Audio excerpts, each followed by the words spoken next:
My name's Danny Rizzo. I'm a state park ranger. I work at Asilomar State Beach. The state beach was actually founded in the mid-1950s, and the state beach actually has quite a diverse history with the conference grounds. The conference grounds was established in 1913 for a YWCA camp established for the Young Women's Christian Association. The Young Women's Christian Association prior to that point had met at different locations basically on donors' property. It was very much on a gratuitous basis. At that point, the Young Women's Christian Association decided that they needed their own space. They met in 1912 with Phoebe Apperson-Hearst, and they decided that they could get the support they needed to make their own conference grounds. They finally decided to locate some funding with that, and Phoebe Apperson-Hearst's funding sources were great. She had a lot of good friends, and those friends really helped to put together the money. And they started looking for a spot, and Pacific Grove was going to be one of those spaces. In 1912 and 1913, they actually started to lease the land from an improvement company, and they leased the land 30 acres that were ocean facing, as they were described, for $1 an acre per year for 10 years. That was all under the stipulation that they could provide $35,000 of improvement to that land within that 10 years. At that point, they'd be deeded the land, and the YWCA would actually possess Asilomar. So after that point, Phoebe Apperson-Hearst decided that they needed to have an architect to champion the project. And so Phoebe Apperson-Hearst chose Julia Morgan. Julia Morgan starts to come onto the scene. She's a very up-and-coming architect. She's got a lot of works under her belt, and she's also a very powerful woman, and the YWCA is ecstatic to have a woman to head the project. They actually start construction in 1913, and then they finish the Phoebe Apperson-Hearst Social Hall. They erect a circus tent and a number of other tents for the women to stay at when they're joining the camp. The women that came to these camps were going to be young women of high school age or college age. They were getting trade skills that they wouldn't have normally been taught at that time period. They were learning sewing, they were learning typing, and they were learning stenography and things of that nature. They were also learning to drive, getting a lot of useful skills for them to be independent women, and the YWCA really wanted to push that. This camp started to expand, and through the time period of Julia Morgan's contributions and then donors' contributions, they were able to build more and more buildings. By the end of it, Julia Morgan had contributed 9 buildings to the grounds, and it's actually one of the largest areas of Julia Morgan buildings that are there. The architectural style that was chosen for this conference grounds was actually the arts and crafts style. And the arts and crafts style was designed to incorporate the buildings into the landscape.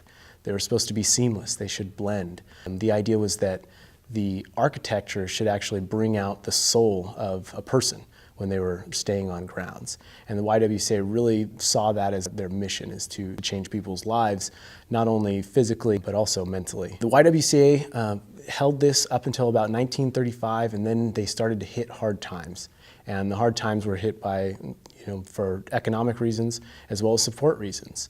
And so from 1935 until the early 1950s, the conference grounds was actually leased out to different agencies. It was run as a motel for a while. A number of different folks were interested in it. And then in the early 1950s, the YWCA took over the conference grounds again. And they decided that they could run this place again, but they were still interested in selling it if they could find the right buyer. They had a couple people who were interested. One of them was the Del Monte sand plant. They wanted to farm the dunes and use that sand resource to make profit. The YWCA didn't really feel that was appropriate for the conference grounds that they had built. So they were really looking for somebody to take on the mission that they had created. The YWCA at that time started looking for other folks, and there were a few others who were interested in making resort communities, but again, didn't really have the feel that the YWCA really wanted to push. At that point, they learned that State Parks was interested in the conference grounds. State Parks had recently acquired with the Asilomar Beach property, which was the actual ocean front, and they wanted to expand their property into the sand dunes. YWCA decided that they would be happy to sell it to State Parks for the right price. However, there were some stipulations. One of those stipulations was that the conference grounds needed to be operated with the intent that the YWCA built the facility.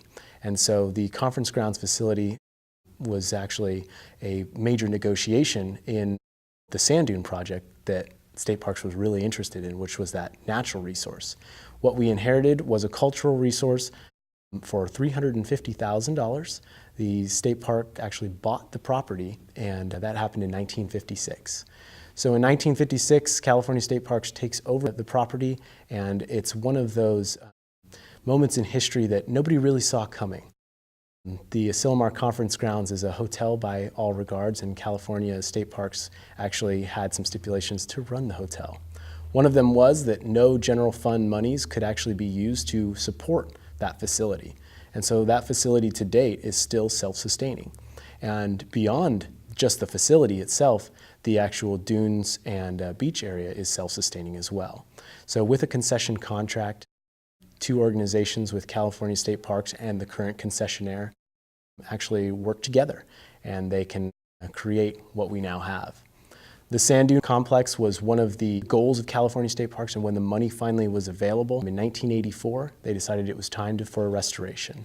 And so in 1984, the sand dune complex restoration began.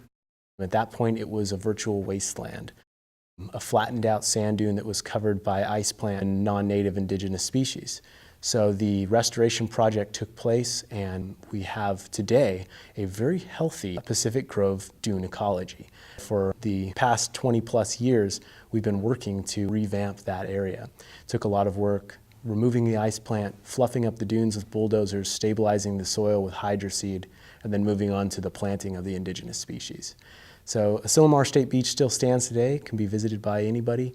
We have large conferences that attend there, and it still has that arts and craft feel where you can visit and still get that feeling of the asylum by the sea for Asilomar.